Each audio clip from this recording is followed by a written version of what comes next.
पुढचा प्रश्न येतो मित्रांनो, कोकणात रेल्वे प्रकल्पासाठी कोकण रेल्वे बोर्डाची किंवा कॉर्पोरेशनची स्थापना केव्हा करण्यात आली? तर याचं उत्तर येतं 1990. 1990ला कोकण कॉर्पोरेशनची स्थापना करण्यात आलेली आणि प्रत्यक्ष रेल्वेचं जी सुरुवात आहे ही कोकण रेल्वेची सुरुवात होती 1995ला. ठीक आहे.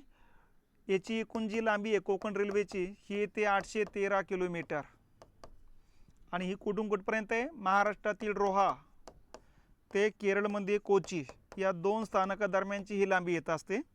या अंतर्गत ही रेल्वे 4 राज्यातून जात असते. महाराष्ट्र 1, गोवा 2, कर्नाटक 3 आणि केरळ 4. यासाठी जो खर्च आलेला आहे 3,500 कोटी रुपयाचा खर्च आलेला आहे.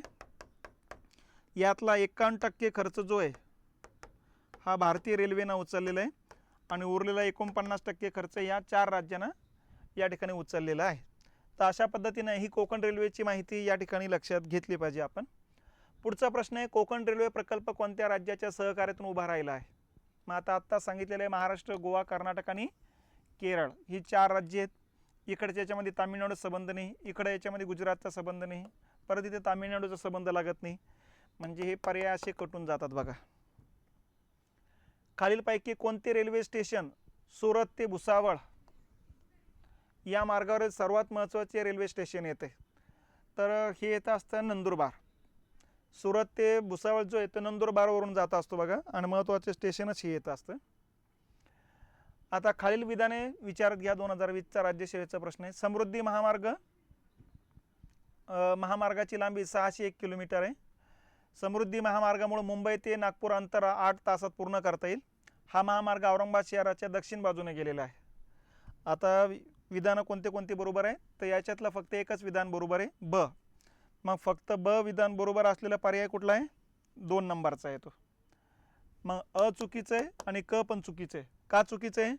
कारण हिची लांबी जी आहे 601 नाही तर 701 किलोमीटर पाहिजे होती आणि औरंगाबादच्या दक्षिण बाजूने नाही तर उत्तर बाजूने हा गेलेला आहे. तर या हिशोबानं अ आणि क मग बरोबर आले असते जर त्या ठिकाणी मॅटर असतं तर. पुढचा प्रश्न येतो, कोणत्या राष्ट्रीय महामार्गाने महाराष्ट्रामध्ये जास्तीत जास्त अंतर कापलेले?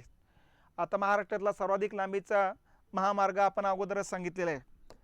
महाराष्ट्रातला सर्वाधिक लांबीचा आहे NH6 म्हणजे नवीन जो क्रमांक आहे तो येतो क्रमांक 53 आणि हा कुठून कुठपर्यंत आहे? हाजिरा ते कोलकाता आहे आणि याची महाराष्ट्रातली लांबी आहे 813 किलोमीटर. ठीक आहे. मग आता हाजिरा ते कोलकाता जाणारा कुठला आहे? तर धुळे, नागपूर, कोलकातापर्यंत जाणार हा जो मार्ग आहे हा सर्वाधिक लांबीचा आहे. आलं लक्षात? हिची लांबी आपली कमी येते, 374 किलोमीटर लांबी येते बघा. याची लांबी 232 किलोमीटर येईल आणि सोलापूर ते चित्रदुर्गाची लांबी तर खूप कमी येत असते बघा, 12-13 किलोमीटर येईल. तर ह्या हिशोबानं उत्तर येतं 2 नंबर. तर अशा प्रकारे वाहतूक नावाची या टॉपिकवरती प्रश्न आलेले आहेत मित्रांनो.